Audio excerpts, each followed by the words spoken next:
안녕하세요. 제이슨입니다. 기존에 뭐 차트나 이런 것만 보다가 크립토나 이제 주식 관련해서 뭐 뉴스 이런 것도 좀 다뤄볼까 해요. 뭐 마켓 리서치나 이런 뉴스를 굳이 찾아보지 않으면은 그냥 본업이 있는 직장인 분들이나 뭐 기타 생업이 있는 분들은 이런 관련 뉴스를 좀 접하기가 어려워요. 그래가지고 뭐 크립토 퀀트나 뭐 주식으로 따지면은 뭐 어디 리서치를 구독해서 보지 않는 이상 뭐 사실은 이런 자료를 접하기가 어려운데, 요즘은 뭐 유튜버 분들이 많이 해주시는 분들이 좀 계시죠. 그래가지고 저도 한 일주일에 한 번이나 뭐 2주에 한 번 정도는 뭐 차트 말고 이런 뉴스 같은 것도 좀 간략하게 함축해서 좀 괜찮아 보이는 것들만, 괜찮아 보인다라고 하면은 이제 뭐 시장의 뭐 단기적 뭐 중장기적으로 어떠한 뭐 호재라던가, 사실 이런 뉴스를 막 잘 찾아보진 않는데 그래도 차트만 보는 것보다 뭐 온체인 데이터나 이렇게 좀 직접적으로 시장 관련해서 좀 예측을 하는데 도움을 줄 수 있거나 아니면은 뭐 시장의 동향을 파악할 수 있는 그런 자료들을 좀 같이 살펴볼까 합니다. 서론이 좀 길었는데 이게 뭐 토탈 플로우 앤 커런트 에버리지 인 BTC terms 이렇게 나오네요. 이게 아마 자금 유입일 거예요. ETF 자금 유입인데 기존에 토탈 플로우고, 뭐 이게 준 4, 이게 6월 4일 날 이만큼 유입이 되었다 자금이. 예. 그리고 6월에 좀 비트코인 조정이 왔었죠. 되게 신기한 게 어, 조정이 올 때는 이게 6월이 상승이었나요? 제가 한번 보겠습니다. 지금 날짜 개념이 없어가지고 비트코인을 보면은, 네, 6월에 좀 상승이 있었네요. 네. 6월 막 4일, 8일 이럴 때는 거의 고점 부근이었어요. 그래가지고 이렇게 유입이 그만큼 있었던 거죠. ETF 유입으로 또 상승을 견인했다라고 어떻게 해석을 할 수가 있겠네요. 그리고 그 이후로 계속 하락세였죠. 그래서 자금도 서서히 같이 유출이 되는 모습입니다. 그리고 회복을 하면서 ETF 자금이 계속 이렇게 들어오는 모습이에요. 그리고 이거는 에버리지 플로우라고 아시겠지만 이제 평균 값입니다. 그래서 초반에 이렇게 엄청나게 유입됐다가 지금 이렇게 평균 값을 뭐 점진적으로 약간 우하향하는 느낌인데, 최근에 또 유의미한 유입이 좀 있었습니다. 블랙락이랑 해가지고 순유입이 뭐 다음 또 차트에서 볼 건데 엄청 들어왔다라고 해요. 이거 보시면 되는데 BTC 스팟 ETF죠. 볼륨 바이 데이입니다. 이게 일마다 들어오는 거를 확인할 수 있는데 이게 다 그 운용사예요. 이건 블랙락인가요? 그리고 여기 뭐 아크 인베스트먼트, 이거는 뭐 그레이스케일 같은데, 예, 이렇게 다 입금량이 나옵니다. 유입량이 나와요. 그래서 그때 이때 거의 유입을 고점을 찍고, 최근에 그 4월 이후부터는 그 ETF 유입량이 어느 정도 이제 스테이블해졌어요. 딱 여기를 넘질 않습니다. 그래서 이렇게 거의 차트로 따지면은 한번 쏘고 횡보하는 식의 그 저항선 같이 보이죠. 그래서 이렇게 횡보를 거의 하다가 어, 저번 주에 이번 주죠. 지금 일요일이니까 이번 주에 여기를 터치를 했습니다. 그리고 그 이후에 비트코인이 좀 상승 랠리를 이어가면은 아마 이제 ETF 유입량도 이렇게 늘면서 좀 긍정적인 영향을 주지 않을까 합니다. 그리고 이거는 비트코인 CME 퓨처스 선물이죠. 이게 뭐냐면은 넷 포지션이라고 해가지고 이거 달러로 표시된 거거든요. 이게 반대로 봐야 돼요. 사실 이게 비트코인 가격대고요. 가격대고, 이게 높을수록 고점일 확률이 좀 높습니다. 보면은 이렇게 나오죠. 대입이 되죠. 그래서 고점일 때는 이게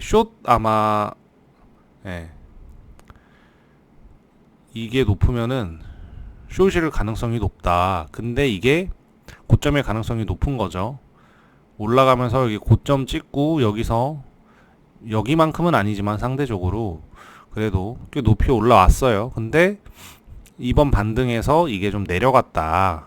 예, 이 지표가 크립토 퀀트 건데 주기영 대표님이 계시는 곳이죠. 그래서 여기를 구독을 하면은 본인이 볼 수 있는 온체인 데이터가 옵션별로 상당히 많습니다. 한글을 지원을 지금은 안 하고 있는 걸로 아는데 그래도 뭐 번역해가면서 볼만해요. 궁금하신 거 있으면 그냥 여기 구독하거나 하시면 됩니다. 줄어들어서 지금은 하락이 어느 정도 일단락, 발음이 어렵네요. 일단락 되지 않았나 이렇게 예측할 수 있다. 그리고 이거는 OI라고 해가지고 미결제 약정이에요. 이게 미결제 약정이 높아지면은 변동성이 좀 커진다고 볼 수 있습니다. 그게 뭐냐면은 결제 약정이라는 거는 이미 체결된 물량이라는 거예요. 예를 들어서 숏이나 롱을 내가 뭐 오픈을 했어, 포지션을. 그러면은 그건 결제가 된 약정입니다. 그래가지고 그게 청산이 되든 그걸 내가 종료하기 전까지는 그게 결제가 되어 있는 거예요. 근데 이렇게 미결제 약정, 오픈 인터레스트가 올라간다, 쌓인다, 그러면은 앞으로의 뭐 단기적이든 중기적이든 큰 변동성을 좀 예상을 할 수 있습니다. 그래서 여기서 비트코인이 좀 반등을 이어나간다 그러면은 상승을 했을 때 이 미결제 약정이 떨어진다 라고 하면은 그 체결되지 않았던 물량이 대부분 롱 포지션이었을 거고, 예를 들어서 이 OI를 내가 계속 체크를 하고 있는데 온체인 데이터를 상승을 비트코인이 해요. 다시 막 전고 근처까지 가. 근데 이 OI가 계속 쌓인다라는 거는 숏을 계속 쌓아둔다. 왜냐면은 비트코인 가격대가 올랐는데 OI가 줄어들지 않는다라는 거는 롱 반대되는 움직임의 포지션이 계속 쌓이고 있다라는 거예요. 그래서 어떠한 트리거가 가격적인 트리거나 뭐 어떠한 지정학적 요소가 터져가지고 그 특정 가격대에 비트코인이 도달을 하게 되면은 한 번의 변동성이 몰아치겠죠. 그래가지고 그걸 좀 유의를 해야 된다. 어떻게 보면은 숏이 좀 쌓이고 있다고 볼 수도 있겠네요. 비트코인 가격은 올라가는데 뭐 OI가 계속 늘어난다라고 한다라는 거는 비트코인이 올라가면서 이제 약정을 계속 체결해 나갈 텐데, 숏이나 뭐 롱이나. 근데 이런 게 쌓인다라는 건 어떻게 보면 반대로 또 해석이 가능한데, 비트코인을 아래서 매수되게 하는 사람이 좀 많다. 이게 그냥 내 롱을 안 태우고 체결 안 시키고 올라가 가지고 이렇게 롱을 아래서 대기하는 사람들이 많다. 또 이렇게도 볼 수 있습니다. 그리고 이거는 구글 검색량인데요. 네. 이게 뭐 코인 관련해서 검색하는 트렌드인데 이게 점점 증가 추세입니다. 그리고 뭐 24년 들어서는 이게 더 엄청난 증가를 했어요. 기존에 뭐 25까지가 고점이었다라면은 거의 4배 상승한 그런 모습이에요. 사실 이게 왜 중요하냐? 뭐 남들 뭐 검색하는 게 뭐가 중요하냐 생각하실 수가 있는데, 시장이 애초에 시장 자체가 볼륨이 커지고 파이가 커지려면은 신규 자금 유입이 되게 필수적이에요. 근데 기존까지는 뭐 금리 인상기기도 하지만 미국 주식이 워낙 독주하면서 보통 이제 유동성 자산에 투자하는 자금들이 보통 미국 주식 시장 쪽으로 많이 몰려 있었던 것 같아요. 근데 이제 나스닥도 약간 조정 타이밍이죠. 그러면서 이제 미 대선 있고, 트럼프가 지금은 뭐 암호화폐에 대해서 되게 친화적이고 좀 긍정적인 발언들을 계속 하고 있지만, 그런 것들은 이미 시장의 소재로 나오면서, 재료로 나오면서 어느 정도 반영이 다 되었을 거고, 결국 뭐 알트코인 불장이나 비트 정고 탈환 막 비트코인이 막 120K 뭐 이렇게 가려면은 지금 있는 시장 참여자들의 시드로는 안 됩니다. 당연히 비트코인이 어떠한 호재를 타서 올라가고 매수세가 강해지면서 그게 뉴스로 뭐 구글이나 CNN이나 뭐 SBS 뭐 이런데 뉴스가 나왔을 때 나도 한번 사볼까 하는 그런 신규 자금의 유입과 동시에 손바뀜, 그리고 추가 유입으로 인해서 이제 그 이후로 알트 불장이 오는 거죠. 비트 고점 찍고 그 비트 고점 찍었던 자금들이 이제 알트코인으로 유입이 되면서 캐시플로우가 이제 변환이 되면서, 변환이라기보다 좀 자금의 이동이죠. 그래가지고 알트코인 불장이 오는 그런 그림인 건데, 그래서 이렇게 구글 서치 볼륨은 제법 중요하지 않을까라는 생각입니다.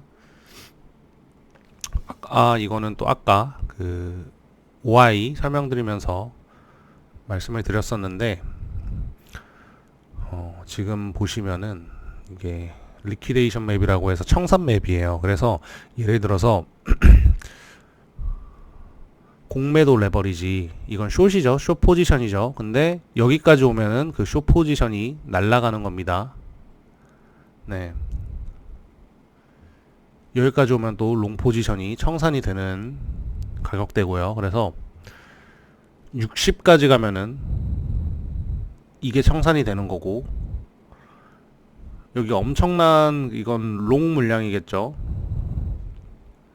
가격이 아래니까 이건 숏 물량일 거고요. 그래서 이게 현재 가격 기준으로 해서 이 68K에 가면은 여기 68K 청산가가 있는 숏 포지션이라는 겁니다. 근데 지금은 밀어버릴 숏 포지션보다 사실은 롱 포지션이 좀 더 많은 것 같아요. 그래서 이 아래서 다 선물 롱으로 가격 견인이 있었던 거죠. 그래서 보통 이런 게 있다라고 해서, 물론 이거를 무조건 청산시킨다 이런 건 아닌데, 대개 뭐 이런 것들을 한번 큰 상승 전에 처리하고 가는 그런 경향들이 있습니다. 그래서 이런 것들을 좀 주의해서 보셔야 하고, 비트코인 조정이 왔다, 근데 내가 선물 투자자다 하면은 이런 것들을 좀 유의를 할 수가 있겠죠. 그래서 53K 쪽에는 청산 물량이 좀 있으니까 이런 부분은 좀 조심해야겠다, 이렇게 해석이 가능하고요. 또 거래소별로도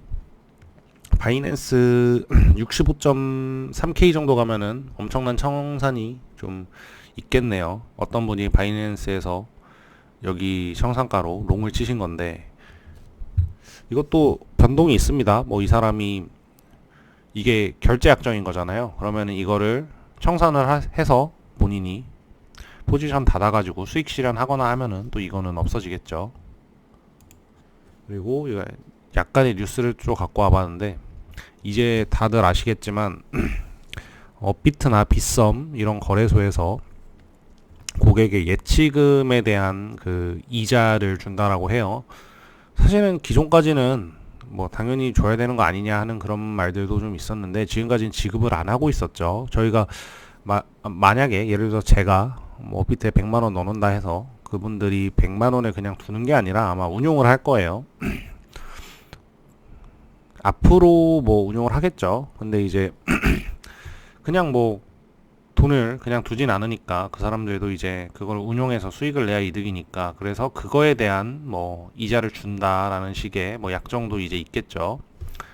그래서 예치금을 두면은 2.5% 이자를 받는다. 그래서 이게 어떠한 걸로 해석이 되냐, 기존에 파킹 통장, 지금 뭐 토스나 K뱅크 가면은 뭐 4, 5%대 있는 걸로 아는데, 앞으로 이제 뭐 금리 내려가고 하면은 점점 그런 파킹 통장 그런 금리도 좀 내려가겠죠. 그러면서 그냥 예적금 드는 것보다 뭐 투자해서 수익을 내야 된다라는 인식이 좀 강한데, 요즘 좀 그런 것 같아요. 제가 30대인데 뭐 윤석열 나이로 하면은 29살입니다. 근데 이제 제 또래 중에서도 가장 큰 이슈가 뭐 투자 뭐 이런 것들이에요. 그래서